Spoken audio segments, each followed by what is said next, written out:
إذا أراد الإنسان أن يعرف هذه المقاعد ويعرف فضلها ويعرف سرها ويشهد التنزل الذي يتنزل فيها ويدرك السكينة التي تحصل فيها ويرى الجمال الإلهي بواسطة الحبيب صلى الله عليه وسلم، فليسأل قلبه في هذا المجلس، فإن اطمأن قلبه يعلم أن تلك الطمأنينة إنما جاءت من المدينة، جاءت من الحبيب صلى الله عليه وآله وسلم. ما تطمئن القلوب إلا لداعيها القوي، والداعي الأكبر هو محمد، ولا تتحرك ولا تسكن لوعتها إلا إذا ذكر هذا الحبيب، وإلا إذا وصلت إلى درجة تدرك فيها شيء في عالم الرؤيا أو في عالم الخيال أو في عالم المثال، على اختلاف درجات أهل القرب، ولكل وجهة هو موديها أو هو مولاها أو هو مولاها. على أي حال كلها هذه القلوب بل الكون كله. في حديثه عليه الصلاة والسلام أنه لما مر على أحد قال هذا جبل يحبنا ونحبه، أفتحبه الجبال وتنكره القلوب؟ يتأثر. وكذلك جاءت تشتكي إليه الظبية وجاء يحن إليه الجدع وجاءت له الغمامة تمشي معه عليه الصلاة والسلام. كل ذلك فيه دلالة واضحة لمن تبصر ولمن لم يتبصر أن الحبيب صلى الله عليه وآله وسلم هو سداء هذا الكون ولحمة هذا الكون. الحمد لله. لا يعدد مجلس من المجالس كلها إلا ويبتدى بذكره عليه، ولا يشهد شيء من النفحات إلا إذا جاءت من واسطته صلى الله عليه وآله وسلم، فنفحاته عليه الصلاة والسلام كما قال الشاعر وصافت بنا نفحات النبي لا تأتي إلا إذا استكان القلب لها، والقلب سرعان ما يستكين إذا ذكره عليه الصلاة والسلام، واللسان هي الدالة على ذلك، فإذا ذكر محمد وتبادر الناس في الصلاة عليه فليعلم الواحد أن الارتباط قوي، وإن أخذت الغفلة ما أخذها لا بد من رجوع ولا بد من وصول ولا بد من قرب. الحمد لله. هذه المحبة السارية جاءتنا من أخبار كثيرة بواسطة أن القلوب كلها ترجع إليه، وأن قلبه عليه الصلاة والسلام هو الداعي لها وهو الواعظ لها وهو المحرك لها وهي التي تؤمه تلك القلوب كلها، لأنه عليه الصلاة والسلام حبيب الله. وإذا قلنا إنه حبيب الله فحبيب الله حبيب كل شيء، لا شك.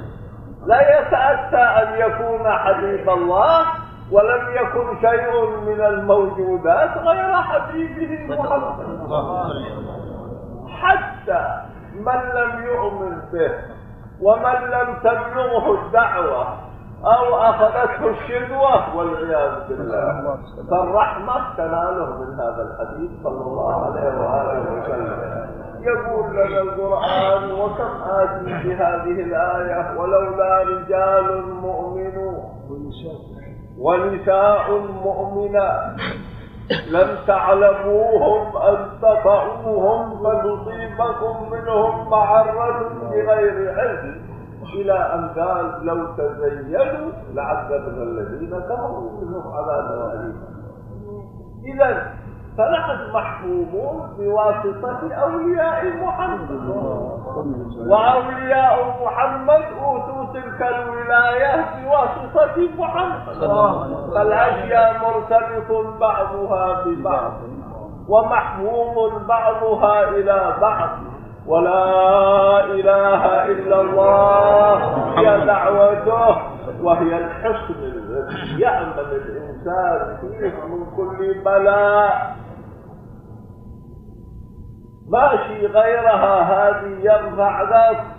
قالوا إنه كان الفرزدق حضر في جنازته وحضر معه سيد التابعين الحسن البصري، وخرج الناس في الجنازة أفواجا كثيرة، وكان الفرزدق يساير الحسن البصري إلى جنبه، ثم ودع له أنه يسأل ويكلمه، فقال له يا أبا سعيد، قال له لبيك، قال ما ترى الناس يقولون في وفيه؟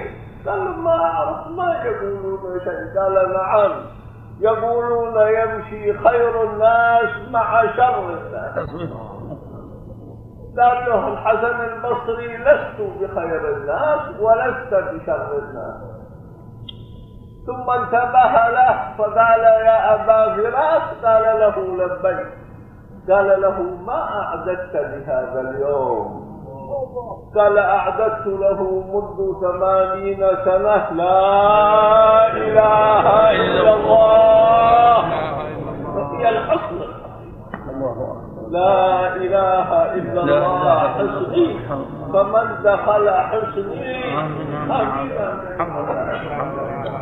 قال العلماء رحمهم الله هي حصن من كل الآفات، حصن من السموم، حصن من الحيات، حصن من العذارب، حصن من الأعداء، حصن من النهب، حصن من السرقة، حصن من العدو، حصن من كل شيء.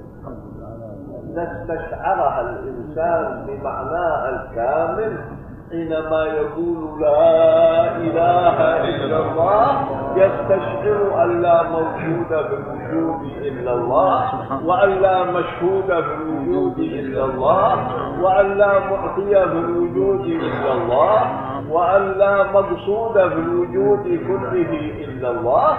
فليبشر تلك اللحظة وغير تلك اللحظة، يبشر بالنجدة والنصرة، ويبشر أيضا بالتأييد، ويبشر أيضا بالسعادة، ويبشر أيضا بالفوز، ويبشر أيضا بصلاح أمره في الدنيا.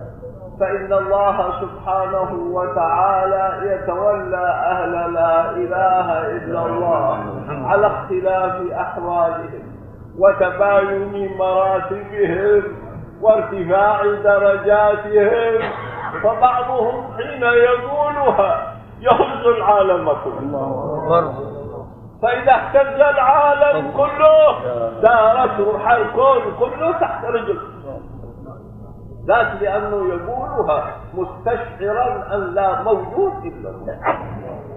ومن أين يقدر العدو إذا استشعر هذا الإنسان أن لا موجود إلا الله؟ ومن أين يقدر غيره إذا استشعر أن لا مشهود إلا الله؟ ومن أين يستشعر غيره إذا استشعر يقدر غيره إذا استشعر أن لا مشهود إلا الله؟ هذه قالوا هي أعلى درجات. قال با مخرمة رحمه الله وبد واحد لواحد ولقدورك بلاقع واخللي يا مخلي كل داني وشاسع وانخلع عن خلاف أهل العلل والطبايع.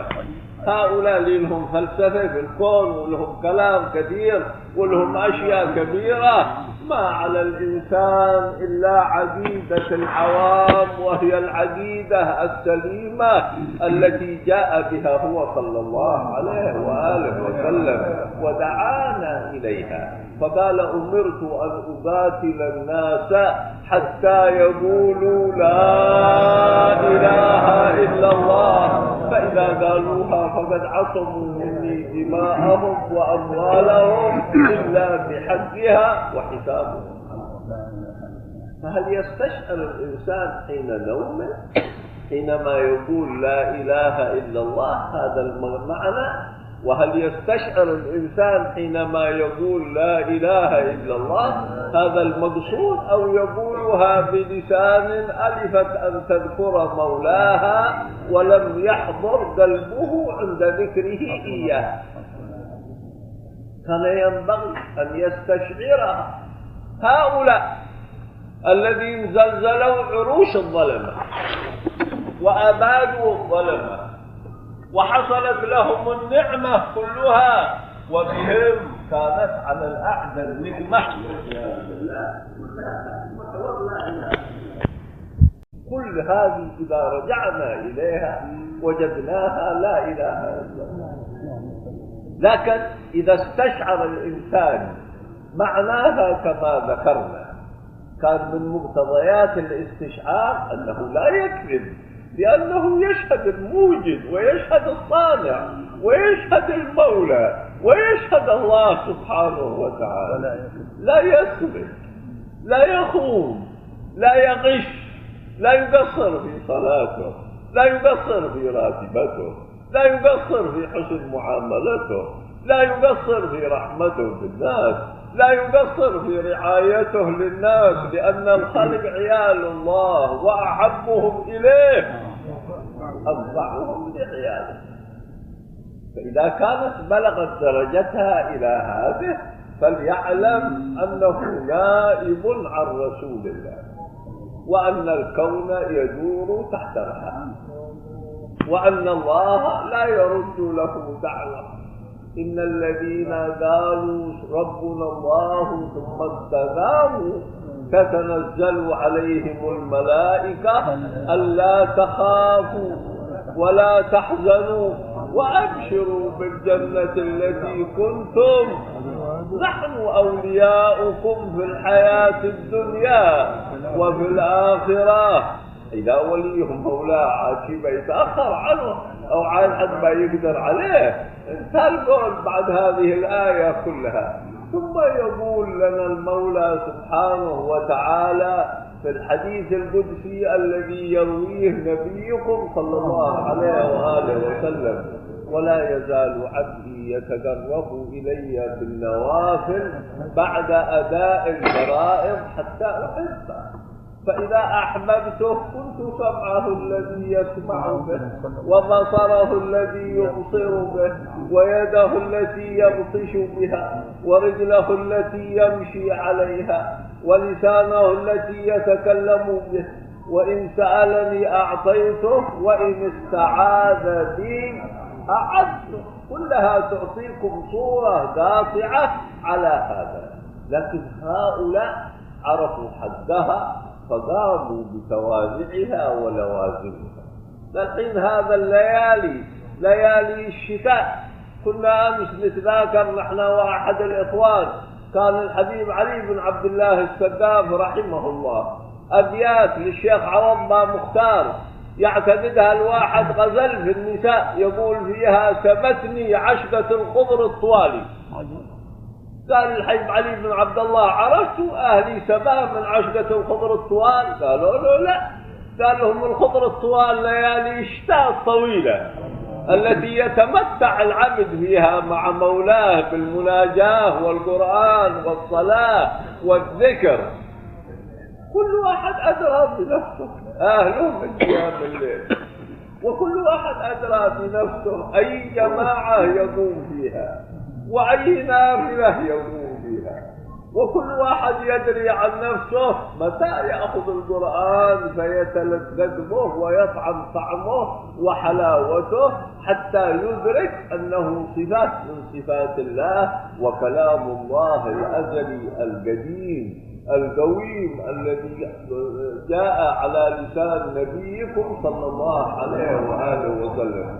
كل واحد داري بنفسه، يقوم الليل يدري عن نفسه ويدري الذكر اللي يحصل له في المناجاة وعند قيام الليل، وليه محافظ على الجماعة وعلى رواتبها هو داري عن نفسه، وليه محافظ على تلاوة القرآن هو داري عن نفسه، هذا الشيخ عبد الرحمن السقاف كان يقول إن أعطيت أني أقرأ 4 ختمات بالنهار و4 ختمات من القرآن بالليل، 8 ختمات كل يوم. قد ربما يكون فينا 1 ولا 2 ولا 3 ولا 4 ما يعرف القرآن إلا من رمضان إلى رمضان، مشغول في شغل شاغل أو في سكرة أو في غفلة، ما معه شغل، ولكنه كأنه ما هو مخصوص بهذا القرآن. هذا يقول لكم نبي ربكم لعمرك إنهم لفي سكرتهم يعمهون، سكرة وغفلة. إذا ما تدبر الإنسان ولا ادكر ولا رجع ولا أعطى نفسه شيء من النظر والفكر فيها كما هؤلاء اللي يعاودون حساباتهم ويعاودون أشياءهم كلها حتى ربما يدرك له غلطة له أو عليه في شيء من هذه الأشياء. والإنسان ينبغي له أن يحاسب نفسه ويعامل نفسه معاملة الثاني حتى يدرك هل أخذت به نفسه إلى طريق الخير أو أخذت به نفسه إلى طريق من الطرق الثانية. ونحن أدركنا رجال ولا هو 1 ولا هو 2 ولا هم السادة فقط، هذيلا لكثير من الناس يعتقد أن العلم للسادة. مائدة الله القرآن وعلمه ورسالة نبيكم محمد مائدة الله في أرضه، فمن أراد أن يأخذ منها شيء أو يجلس عليها فهي تركة نبيه. أدركنا أناس ما يتركون القرآن، يمر عليهم اليوم وقد قرأوا فيه، حد يقرأ له ربع ختمة، نصف ختمة، 4 أجزاء، 3 أجزاء. وأدركناهم إذا جاء وقت الضحى قام ودخل إلى المسجد وتوضأ واغتسل وركع ركعات الضحى وخرج إلى سوقه أو إلى عمله، ولا يجي وقت الظهر إلا وقده في المسجد بحزبه وراتبته وأدبه، ولا يجي وقت العصر إلا وقد استراح وقده مستعد، ولا يجي وقت المغرب إلا وقده حد ربه في المسجد. ما عرفنا حد كان ممن عرفناه في حضرموت ممن يذكر بالعرف أو يذكر بالقرب أو يذكر بالمحبة إلا وقبل المغرب بنصف ساعة أو ساعة إلا ربع كنت جالس في المسجد منتظر من؟ منتظر ربه، يجلس مع من؟ يجلس مع ربه. كان الحبيب علي الحبشي رحمه الله كان يقول إن الحبيب أحمد المحضار يكتب له كثير ويكتب له من جليس الله أحمد بن محمد المحضار، يظل مع ربه مع قرآنه أو مع صلاته أو مع ذكره في عبادة في طاعة في أنس مقيم في لذائذ، حتى كانت له اجتماعات مع الحبيب صلى الله عليه وآله وسلم كثيرة، شيء في اليقظة وشيء في النوم وشيء في حالات كثيرة جمع. وكل واحد كما ذكرنا يدرك ويدري عن نفسه متى تكون له الاجتماعات المنامية. ثم الاجتماعات المنامية هل يستشعر أنها تحتاج إلى شكر النعمة؟ وشكر النعمة يقولون العلماء هو بالصيام، ولا يكفي الصيام، ولكن من رأت عينه ذات محمد أو يد محمد فليحتفظ بحق هذه النعمة وليعطف على عينه حتى لا يراها في حرام ولا في مكروه ولا في شيء. ومثله يده ومثله بطنه. واحد جلس هو الحبيب صلى الله عليه وسلم بعدها يسوي نفسه يدسها في التراب يدسها في المخازن. لا يا إخوان، وهذه الجلسة كم تنزل فيها حصل. يشاهد أهل البصائر، وأهل البصائر قال الحبيب علي رأوا ما لا يراه البصر، خذوا علمكم عنهم وبصوا الأثار يشوفون ما لا يشوفون نحن. كم يتنزل فيها. ولكن إذا جلس الإنسان